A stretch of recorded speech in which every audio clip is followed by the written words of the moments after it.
Have you heard the strange tales of the Whistler?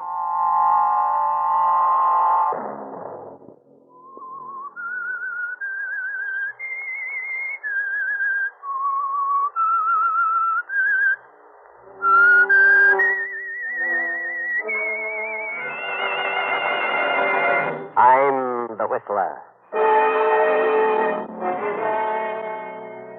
You can't leave me now, Elizabeth. I need you. I've just come from Dr. Elston. It's my eyes. I'm on the verge of going blind. Another Sunday night, and again CBS presents The Whistler. I, the Whistler, know many things, for I walk by night. I know many strange tales, many secrets hidden in the hearts of men and women who have stepped into the shadows. And so I tell you tonight the extraordinary story of In the Dark.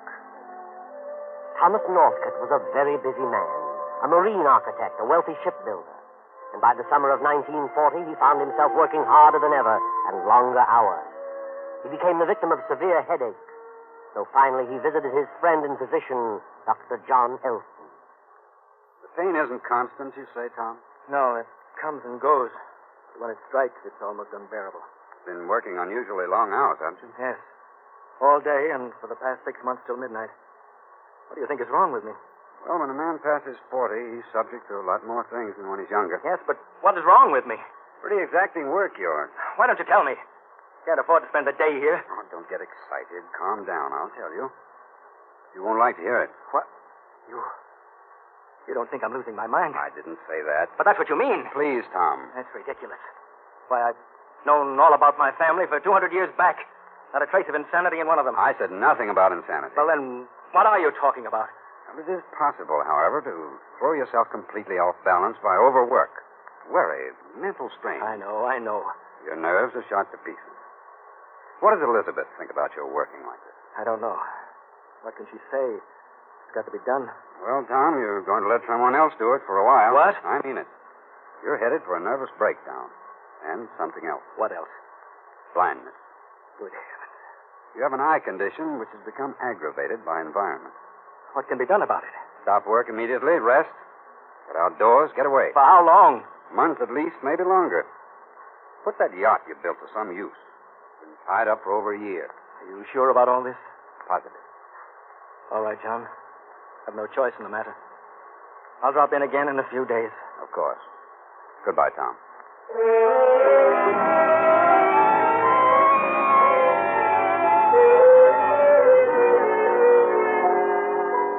So Tom, completely flabbergasted, goes back to his office and tries to finish some plans and specifications. But he cannot keep his mind on the work, so he goes home early. Well, good evening, Mr. Northcote. Good evening, Billings. This is most unusual. I mean, we didn't expect you for dinner. I know. I didn't feel so well this afternoon. Sorry, sir. Isn't Elizabeth having dinner here? No, sir. Mrs. Northcote hasn't had dinner in for several weeks. I didn't know that. She's been going out every evening. Well, I don't want much. Something light. Very good, sir. Oh, there's a letter for you in the library. A letter? Yes, sir. Thanks, Billings. Letter, eh? Certainly not a business letter. No return address. If your wife, Elizabeth, doesn't away from a certain man, there's going to be a scandal in this town that you won't like. A friend. Heavens. Stay away from a certain man. Billings. Billings! Yes, Mr. Northcote? Do you know where Mrs. Northcote has gone? No. Did she say who she was to meet? No, she never does. Just goes out for the evening? Oh, sometimes in the afternoon as well. I see. You look a bit pale, sir. Shall I call Dr. Elston? No, Billings, I don't think he could be of much help. I'll be all right. Good night.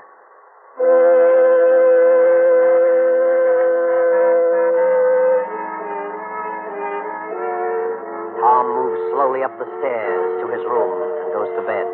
He has difficulty falling asleep, stares into the darkness, and through his mind runs the phrase, certain man, a certain man. But what man? Finally, he drops off to sleep. He rises early and without seeing Elizabeth goes to the office to wind up his affairs. Then arrives home early again. But Elizabeth is not there. Elizabeth is sitting in a cocktail lounge with Charles Carroll, her attorney. I never see Tom anymore. He leaves early, comes in late. Nothing but business, business, business. I just can't go on like this. It's driving me mad. You're no different from a lot of women in this country. Production is speeded up, and there's nothing a man can do about it. But if Tom loved me, he could find a little time to spend with me. You still love Tom. I did. But his indifference has made me cold as a cucumber. Yes, but you have everything. Money, position. Why throw it away? This condition may only be temporary. I can't understand you, Charles. We went through puppy love together. Went through school together. Then we drifted apart, and I met Tom. Why can't you understand me? Because for 3 weeks now, and I've seen you almost every day, you, of all people, have been trying to talk me out of divorcing Tom. That's right. But do you want me to go on like this? I want you to be sure, Elizabeth. I am sure. Are you afraid you'll lose some business if I divorce Tom with you as my attorney? Elizabeth, you know I'm terribly fond of you. I always have been and always will be. Your happiness means a great deal to me. That's why I don't want you to take this step until we're sure that you'll not be sorry later. You're the one who isn't sure. Darling, it's for your own good. Please wait. All right, Charles. That's the way you feel. I'll wait. Good. Can you drop me off at my place? Yes, I can. But, But what? well, look, Elizabeth, I'm going to be very busy for the next 2 or 3 days. And we've talked over this situation for weeks, so suppose you think on it for a while and make up your own mind. Then call me. Why, of course, Charles. I have been taking a lot of your time lately. I'm sorry. It's all right, darling. Come along.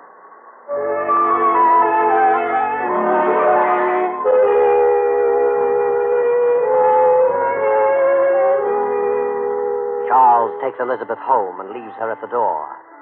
Tom Northcott is in the library waiting for Elizabeth. Tom. Huh. What on earth are you doing home so early? Well, I'm certainly surprised. Are you? What's happened? What did you do this afternoon? The same thing I do every afternoon and every evening. Try to kill time. I suppose it has been rather boring lately, since I've had to spend so much time at the plant. Yes, it has. Been playing bridge a lot, have you? Yes. Bridge and parties. Oh, there are a number of things one can do when one has to. I'm sorry, Elizabeth, but this extra heavy load of business is not of my own making. I thought you would understand. I understand that you work hard, that you're very busy. But even when you're here, you seem to be completely unaware of my presence. You come in late, go to your room without a word, get up with the birds, and leave without a word. I wasn't aware of that. But I suppose it's true. I was able to stand it at first. And then I became horribly lonely. So lonely, I couldn't bear this house another moment. So I started going out here and there. That should have helped? For a while.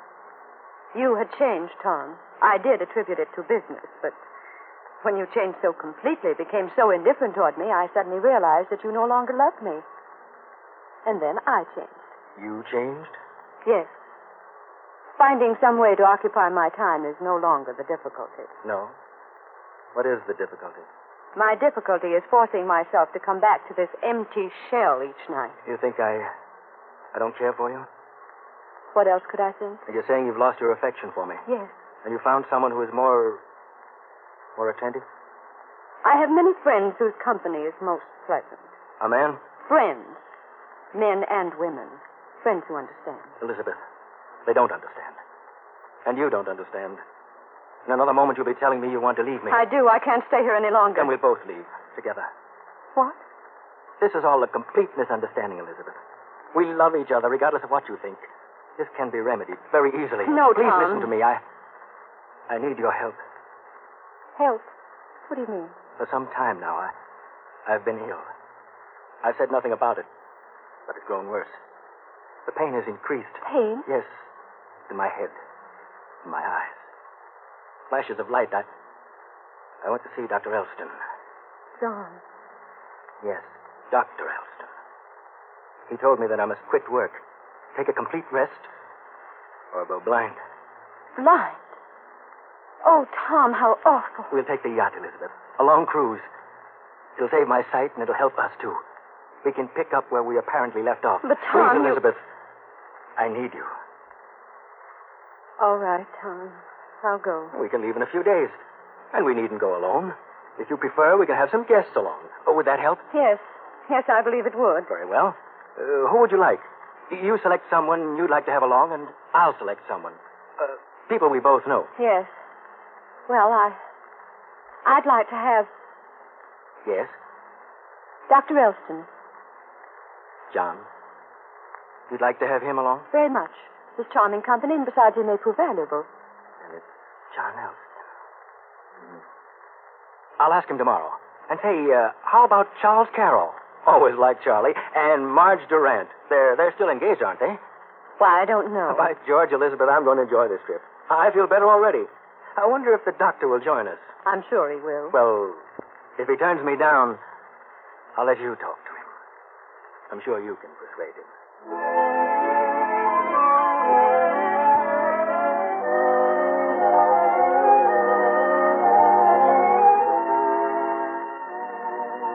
Next day, Tom visits the doctor, John Elston, and after some persuasion, the doctor accepts the invitation. Then Tom runs into Marge Durant in the doctor's waiting room. Well, hello there, Marge. How are you? All right. Haven't seen you or Charlie in some time. How is Charlie? Oh, all right, I guess. You guess? Haven't you seen him? Don't tell me you two have broken off your engagement. Oh, no, not officially. Charles has been exceptionally busy for several weeks. Well, you mustn't be too hard on us men in times like these. We don't mean to be neglectful. No? I'm taking a cruise in the old yacht. Going to leave in a few days. Be gone several weeks. How would you like to join us? Us? Yes. Elizabeth and me. And Dr. Elston. He's just accepted. Well, I'd love to go. We all need to get away from things now and then. We certainly do, but I don't... Oh, I've already asked Charlie. And he said he'd love to go if I could persuade you to go. Charles said that? He did. So you'll have a chance to see him every day. Well, I'll be tickled to death to join you. Good. The party's complete. Come aboard Saturday night. We'll sail early in the morning. See you later, Marge.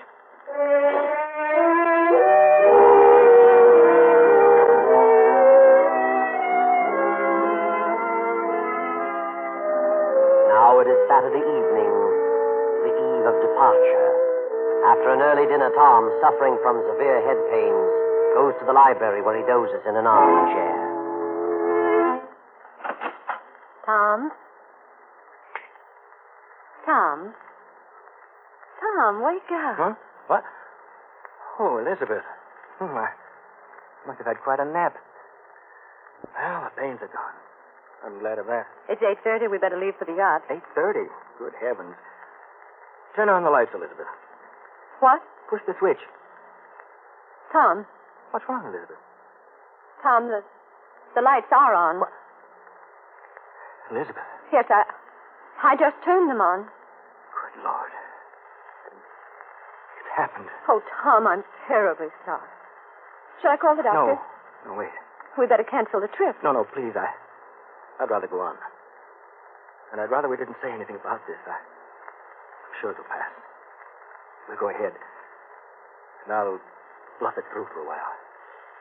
You'll help me. Won't you, Elizabeth? Yes, Tom. I'll help you.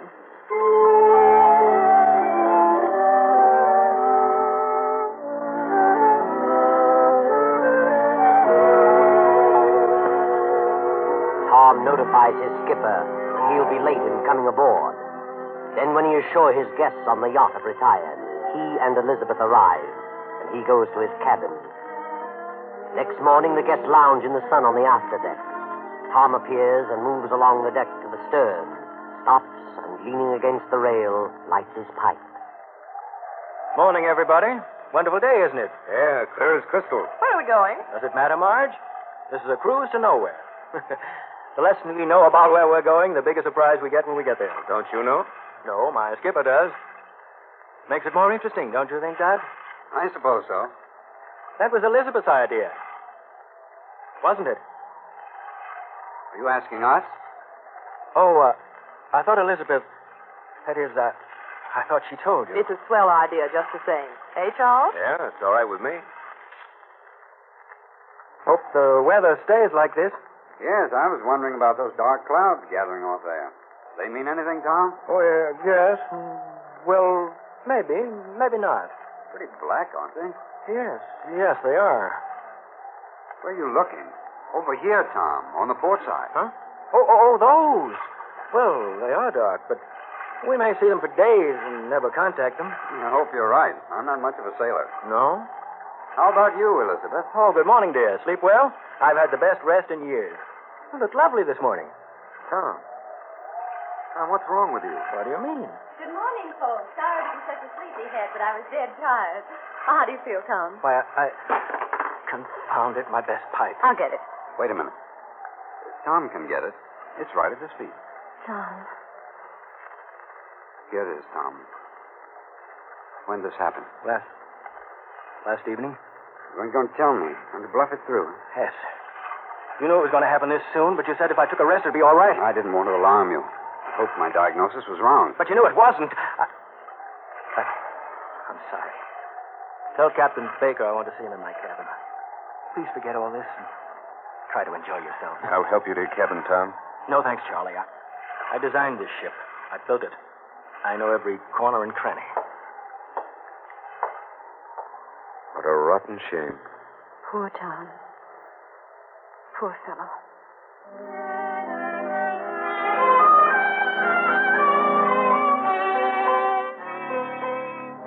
That evening after dinner, Elizabeth visits Dr. Elston in his cabin. Half hour later, Tom gropes his way along the rolling deck toward the doctor's room. Elizabeth has just left. Did you say come in, Doctor? I couldn't quite hear.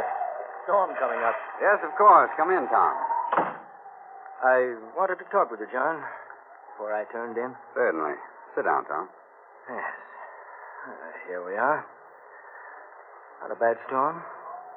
Not bad at all. This will blow over. Yes, I suppose so. That's strange. That odor. You don't smoke, do you, John? Why, well, once in a while. Why?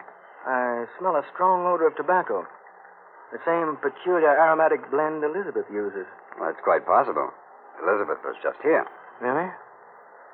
Poor girl. She's terribly upset about me. Came to talk over my condition? Yes, she's quite worried. I can imagine. And you're worried, too. Aren't you, John? Well, I'm concerned. Oh, that's a terrible thing. One can't possibly realize how terrifying it is till it happens to him. I think I can fully appreciate it, Tom. Can you? I wonder. Think you better turn in. Well, perhaps you're right. I should steel myself against sympathy. Sympathy of others and sympathy for myself. Poor Elizabeth. I feel sorriest for her. What a fate. To be tied down to a blind man for the rest of her life.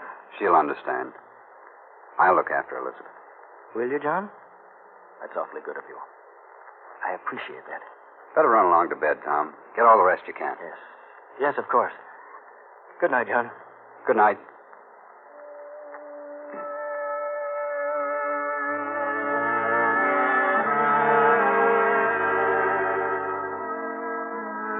The next evening, after dinner, Elizabeth is in her cabin. Elizabeth feigned seasickness and did not appear, so Charlie Carroll goes to her room. You're not seasick, Elizabeth? You and I have sailed rougher water than these. But I don't want anything to eat, Charles. Now, please, darling, you can't go on like this. You've got to pull yourself together. I know. But what am I going to do? I'm bewildered. A few days ago, I was positive he didn't love me and I didn't love him. Now this happens and everything has changed. How do you mean? Well, now I'm sorry for him. And the indifference has changed to something else. Changed to pity? Perhaps that's it. You mean you don't want to divorce him now? I don't see how I could. Afraid of what people would say? Oh, no. But somehow it just doesn't seem right. Now Tom's different. Maybe it took this darkness to show him the light. I mean... Oh, I don't know what I mean. No. Elizabeth. Come on, darling, get a hold of yourself. Oh, Charles. I don't know what to do. I don't know what to say. Don't say anything, darling. Everything will turn out all right. I know what to do. Charles, you're a darling. I don't know what I'd have done without you all these long weeks. Now just take it easy. Well, take a look at that, Doctor. We certainly ought to apologize, but we were stricken dumb. Marge, what are you talking about? Oh, dear, the sweet little innocents. You give them a lecture on life, Doctor. Now, wait a minute, Marge. For 3 weeks, Charles has been busy. And this is why. What a nice way to be busy. Marge, please. You're jumping to conclusions. Jumping? Are you kidding? Charles has been avoiding me for 3 weeks, and there's the reason in all her glory. Marge, you're out of your mind. You can't believe such a thing. Of course not. Not unless I heard it, and I heard it and saw it. Tom would just love to hear about this. Marge, you mustn't. No? Watch me. Just watch me. Don't worry, Elizabeth. I'll stop her.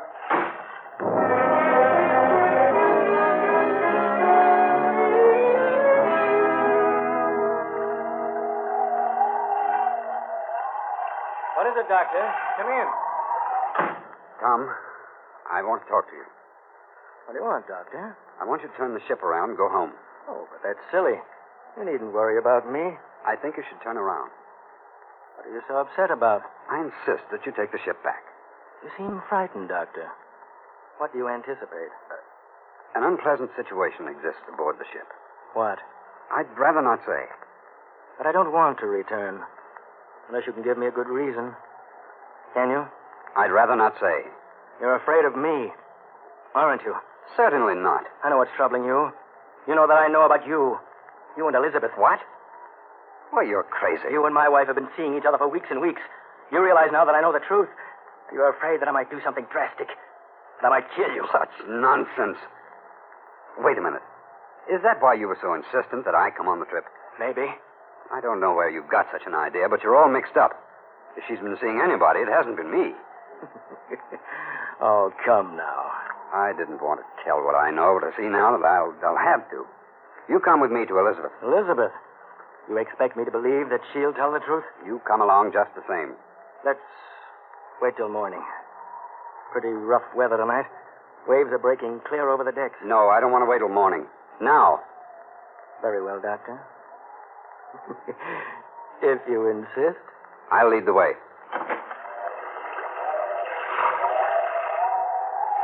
Sir, wouldn't want you to get washed over the side. That'd be too bad. We'll go around by the stern, up the other side. Look out, here comes a big one. Hang on.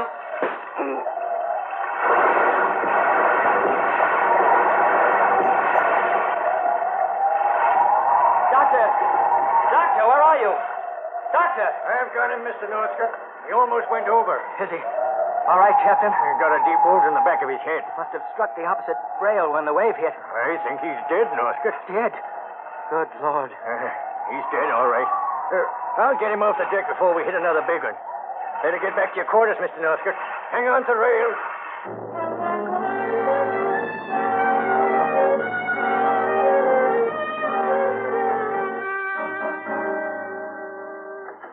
Elizabeth, are you here? Yes, Tom, what's wrong? Something terrible has happened. An accident. An accident? What is it? It's Dr. Elston. He's dead.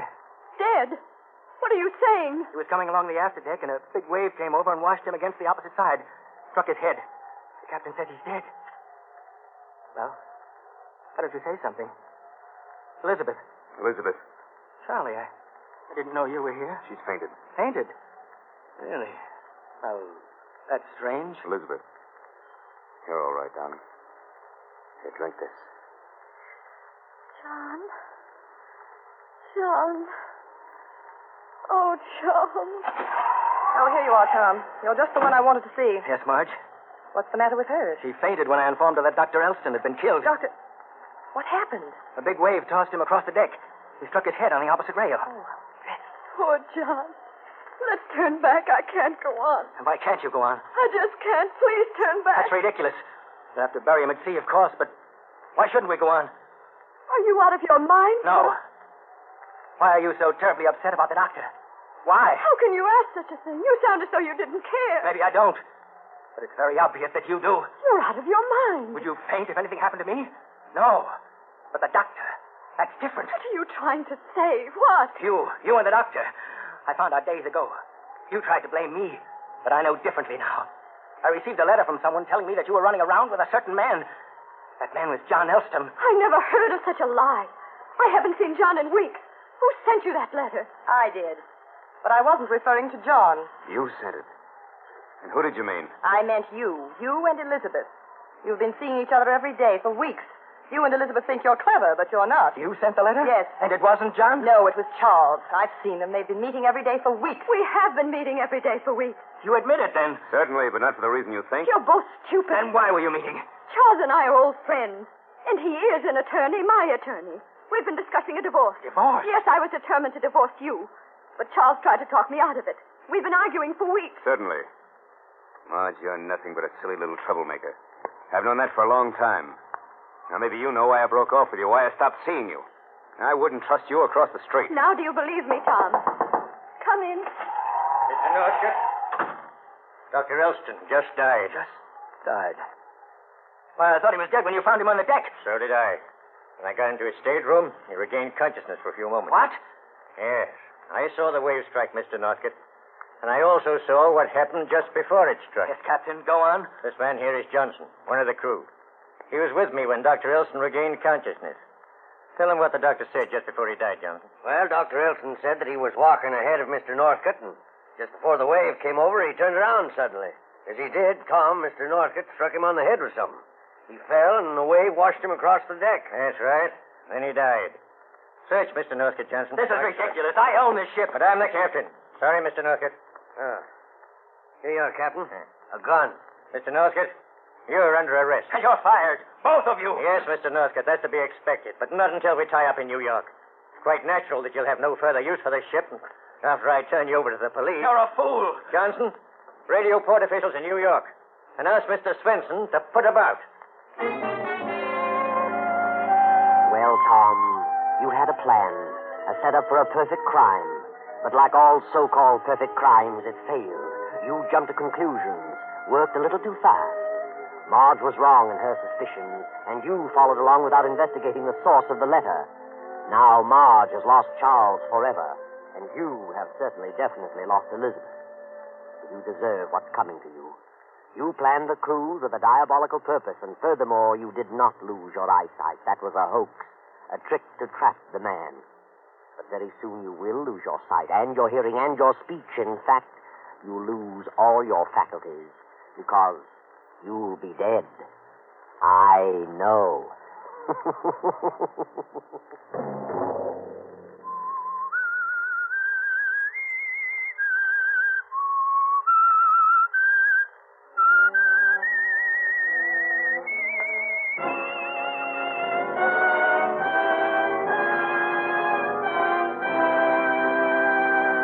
CBS has presented The Whistler. Original music for this production was composed and conducted by Wilbur Hatch. The Whistler is written and directed by J. Donald Wilson and originates from Columbia Square in Hollywood. Next week, same time. I, the Whistler, will return to tell you another unusual story. Good night. This is the Columbia Broadcasting System.